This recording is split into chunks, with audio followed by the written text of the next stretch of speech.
శ్రోతలకు శుభాభివందనాలు. నా పేరు కె జీవన్ తేజ. యోహాను సువార్త 17వ అధ్యాయము 15వ వచనం చదువుతున్నాను.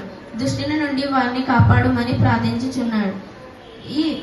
ఈ వాక్యాన్ని బట్టి ఈరోజు నేను 3 విషయాల కోసం చెప్పాలని అనుకుంటున్నాను. మొదటిగా, పిల్లలమైన మేము ఎలా జీవించాలి, ఎలా ఉండాలి, ఎలా ఎదగాలి, ఎవరి ఎడల విధేయత చూపించాలి. పిల్లలుగా మేము మంచి మార్గంలో నడవాలంటే ఎవరి సహాయంతో అది అవుతుంది.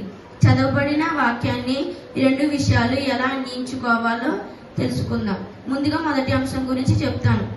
దేవుడు ఇచ్చిన 10 ఆజ్ఞలలో 5వ ఆజ్ఞ, నీవు దీర్ఘాయుష్మంతుడగినట్లు నీ తల్లిని నీ తండ్రిని సన్మానింపు. నిర్గమకాండం 20వ అధ్యాయము 12వ వచనంలో చూసినట్లయితే ఇదే వాగ్దానంతో కూడిన ఆజ్ఞ. దీనిని ఉదాహరణతో చెప్పాలంటే, ఒక యజమానుడు అతని దాసునితో నువ్వింత పని చేస్తే నీకు ఇంత జీతం ఇస్తానన్నట్టు దేవుడు కూడా మనకు దీర్ఘాయుష్ను ఇస్తానన్నారు. ఇదే వాక్యం ఎఫెసీయులకు రాసిన పత్రిక 6వ అధ్యాయం 1వ వచనంలో చూసినట్లయితే, పిల్లలారా ప్రభువునందు మీ తల్లిదండ్రులకు విధేయులై ఉండుడి, ఇది ధర్మమే. మీకు మేలు కలుగునట్లు నీ తండ్రిని నీ తల్లిని సన్మానింపు, అప్పుడు నీవు భూమి మీద దీర్ఘాయుష్మంతుడు అగుదువు. ఈ వాక్యంలో మనం చూసినట్లయితే దేవుడు మేలుతో కూడిన దీర్ఘాయుష్ను ఇస్తానని అంటాడు. మేలు అనేది ఎలా ఉంటుందండి? మొదటి కీర్తనలో చూసినట్లయితే, యెహోవా ధర్మశాస్త్రం నందు ఆనందించుచు దివారాత్రము దాన్ని ధ్యానించేవాడు ధన్యుడు. అతడు నీటి కలువల యోరన నాటబడినదై ఆకు వాడక తన కాలమందు ఫలమిచ్చు చెట్టు వలె నుండును. యెహోవా ధర్మశాస్త్రం అంటే బైబిలే కదండి. బైబిల్ చదివితే మనం ఎలా ఉండాలో, ఎలా జీవించాలో, తల్లిదండ్రుల ఎడల ఎలా విధేయత చూపించాలో తెలుస్తుంది.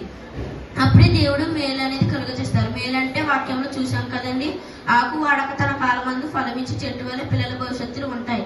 సహజంగా మొక్క నాటితేనే కదండి ఎదిగి వృక్షంగా మారి ఫలిస్తుంది.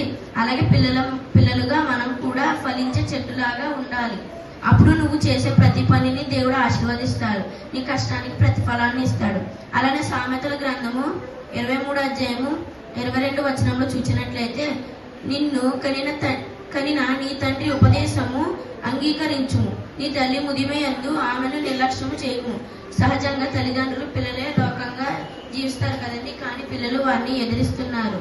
వారి మాటలు వినడం లేదు, వారి ఫ్రెండ్స్ చెప్పే మాటలు వింటున్నారు.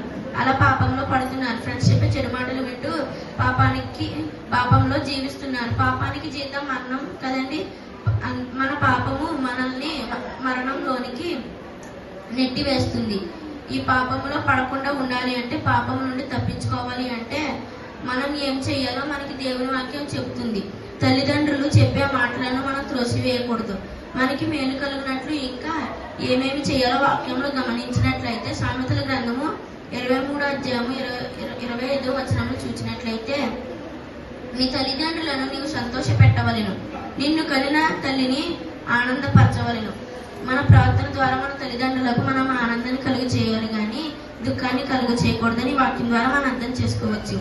ఒకవేళ మనం మన తల్లిదండ్రులకు ఆనందాన్ని కలుగు చేయకుండా దుఃఖాన్ని కలుగు చేస్తే దేవుడు మనల్ని శిక్షిస్తాడు. అది ఎలా ఉంటుందంటే, కారు చీకటిలో ఉన్న దీపం వెంటనే ఆరిపోతుంది. చీకటిలో మనం ఏం పని చేయలేము, మనకి ఎలాంటి మేలు ఉండదు. ఒక మాటలో చెప్పాలంటే మనకి మంచి భవిష్యత్తు దొరకదు.